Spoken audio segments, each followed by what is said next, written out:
Polling ఉత్సాహంగా సాగుతోంది. Polling కేంద్రాలకు ఓటర్లు పోటెత్తారు. చాలా చోట్ల కూడా భారీ క్యూ లైన్లు కనిపిస్తూ ఉన్నాయి. 116 మున్సిపాలిటీలు 7 కార్పొరేషన్లు పోలింగ్ నిర్వహిస్తూ ఉన్నారు.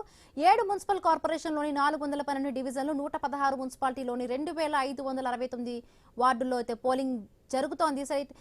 సంగారెడ్డిలో ఏ విధంగా కూడా పోలింగ్ కొనసాగుతుంది తెలుసుకునే ప్రయత్నం చేద్దాం. మా కరెస్పాండెంట్ అక్కడ క్రాంతి లైవ్ లో సిద్ధంగా ఉన్నారు. క్రాంతి, ఇప్పటి వరకు కూడా మనం చూస్తున్నాము, చాలా వరకు కూడా ఓటింగ్ శాతం పెరిగిందంటున్నారు. ఇప్పటి వరకు ఉన్న లేటెస్ట్ దీన్ని బట్టి కూడా ఎంత శాతం వరకు కూడా ఓటింగ్ శాతం నమోదైంది, అలాగే ఏ విధంగా కూడా జరుగుతూ ఉంది పోలింగ్ సరళి? ఈరోజు ఉదయం నుంచి ఉమ్మడి మెదక్ జిల్లా వ్యాప్తంగా 19 మున్సిపాలిటీల్లో ఈ రోజు పోలింగ్ ప్రక్రియ ప్రారంభమైంది. మొత్తం ఉమ్మడి మెదక్ జిల్లాలో 20 మున్సిపాలిటీలు ఉండగా సిద్దిపేట మున్సిపాలిటీ పాలకవర్గం గడువు ముగియకపోవడంతో అక్కడ ఎన్నికలు నిర్వహించట్లేదు. మిగిలిన 19 మున్సిపాలిటీల్లో ఈ రోజు ఎన్నికలు నిర్వహిస్తున్నారు. సంగారెడ్డి జిల్లాలో 11, సిద్దిపేట జిల్లాలో 4, మెదక్ జిల్లాలో 4 మున్సిపాలిటీలు ఉన్నాయి. అయితే ఈ సంగారెడ్డి జిల్లాలో మొత్తం 11 మున్సిపాలిటీలో 6 మున్సిపాలిటీలు కొత్తగా ఏర్పడి మూడుసారి అక్కడ ఎన్నికలు జరుగుతున్నాయి. ఇక్కడ మొత్తం కూడా అన్ని చోట్ల కూడా ఉమ్మడి జిల్లా వ్యాప్తంగా కూడా ఓటర్లు ఉదయం 7 గంటల నుంచి కూడా ఒకరొకరుగా వస్తున్నారు, తమ ఓటర్కు వినియోగించుకుంటారు. ఇప్పటి వరకు అంటే ఇప్పుడు 11 గంటల వరకు కూడా దాదాపు మనకు అందుతున్న సమాచారం మేరకు 40% పోలింగ్ దాటినట్టుగా మనకు తెలుస్తుంది. ఇంకా అధికారిక ప్రకటన రావాల్సి ఉంది. ఇది ఉన్న పరిస్థితి. అయితే ఎక్కడ కూడా ఎలాంటి అవాంఛనీయ చెదురుమదురు ఘటనలు మినహా అవాంఛనీయ సంఘటనలు జరగట్లేవు. కొన్ని చిన్న అడపాదడప సంఘటనలు జరుగుతున్నాయి. ప్రధానంగా మనం చూసుకున్నట్లయితే మెదక్ జిల్లా నర్సాపూర్ మున్సిపాలిటీ పరిధిలో గొడవలు జరిగి అక్కడ బీజేపీ బీఆర్ఎస్ అభ్యర్థులకు సంబంధించిన వర్గాల వాళ్ళు కొట్టుకున్నారు. ఒకరినొకరు ఘర్షణ పడడంతో వాళ్ళ బట్టలు చించుకుని, అంటే గల్లాలు పట్టుకుని కొట్టుకోవడంతో వాళ్ళ బట్టలు కూడా చిరిగిపోయిన పరిస్థితి నెలకొంది.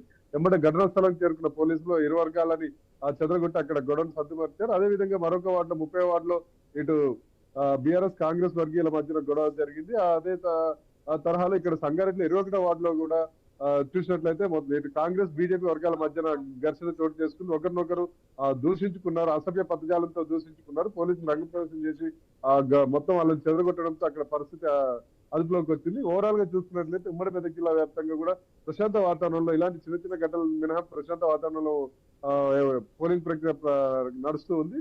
మెదక్ కలెక్టర్ రాహుల్ రాజ్ తను దంపతులు క్యూ లైన్ లో నిలబడి ఇప్పటి వరకు మనకున్న సమాచారం ప్రకారం కూడా సంగారెడ్డి జిల్లాలో జోగిపేటలో ఒక పోలీసులు కొంతమంది అభ్యర్థుల ఓటర్లపై కూడా దాడి చేసినట్టుగా కూడా తెలుస్తోంది. ఒక మహిళా ఓటర్ అయితే కూడా తమపై దాడి చేశారంటూ కూడా పోలీసులపై కూడా విమర్శలు చేస్తున్న పరిస్థితి. అక్కడ ఏం జరిగింది క్రాంతి? మనం చూసినట్లయితే కొన్ని చోట్ల పోలీసులు కాస్త అత్యుత్సాహం ప్రదర్శిస్తున్నారు. వాళ్ళకున్న నిబంధనలు, వాళ్ళకి చెప్పిన కండిషన్స్ ఏం తెలియదు కానీ కొంత అత్యుత్సాహం ప్రదర్శిస్తున్న ఘటనలు అయితే మనకు కనిపిస్తున్నాయి. కొన్ని చోట్ల పోలీసులు అధికార పార్టీకి అనుకూలంగా వ్యవహరిస్తున్నారన్న ఆరోపణలు కూడా కనిపిస్తున్నాయి. అధికార పార్టీ అభ్యర్థులు పోలింగ్ బూత్ లో ఉన్న వాళ్ళకి సంబంధించిన వాళ్ళు ఉన్న పోలింగ్ బూత్ లోకి, పోలింగ్ కేంద్రాల్లో ఉన్న వాళ్ళని ఏమనట్లేరు. కానీ ప్రతిపక్ష పార్టీలకు సంబంధించిన, ఇతర పార్టీలకు సంబంధించిన అభ్యర్థులు ఎవరైనా పోతే వాళ్ళని పంపించేస్తున్నారు, వాళ్ళని రానివ్వట్లేరు. పోలీసులు అధికార పార్టీకి అనుకూలంగా పనిచేస్తున్నారు అని చెప్పి చేస్తున్నారు. అంతేకాకుండా ఇటు అభ్యర్థుల్ని కూడా, ఇతర పార్టీల అభ్యర్థుల్ని, వాళ్ళకి అనుకూలంగా ఉన్న వాళ్ళని కూడా పోలీసులు బెదిరింపులకు గురి చేస్తున్నారని మనకి ఇటు బీఆర్ఎస్ కానీ ఇతర పార్టీలు ఆరోపిస్తున్నాయి. చాలా చోట్ల కూడా ఇక్కడ అధికార పార్టీ వాళ్ళు ఓటర్లకు డబ్బులు పంపిస్తూ ప్రలోభాలకు గురి చేస్తున్న పోలీసులు చూడట్టు వదిలేస్తున్నారని చెప్పి వీళ్ళు ఆరోపిస్తున్నారు. జోగిపేటలో ఇదే పరిస్థితి కనిపిస్తుంది. అక్కడక్కడ కొంతమందిని భయభ్రాంతులకు గురి చేసే దాఖలాలు కూడా కనిపిస్తుంది. మనం ప్రయాణం చూస్తుంటే ప్రజెంట్ మనం సంగారెడ్డి ఓల్డ్ బస్ స్టాండ్ దగ్గర మనం పోలింగ్ కేంద్రంలో మనల్ని పోలీసులు వచ్చి మనల్ని పోలింగ్ కేంద్రం నుంచి బయటకు వెళ్ళండి, మీరు 100 మీటర్ల అవతల నుంచే లైవ్ ఇచ్చుకోండి అని చెప్పి మనల్ని పంపించే ప్రయత్నం చేశారు. అయితే మనం గట్టిగా సమాధానం చెప్పి కనీసం మనకి ఇక్కడి నుంచి లైవ్ ఇచ్చేదానికి అవకాశం కల్పించారు.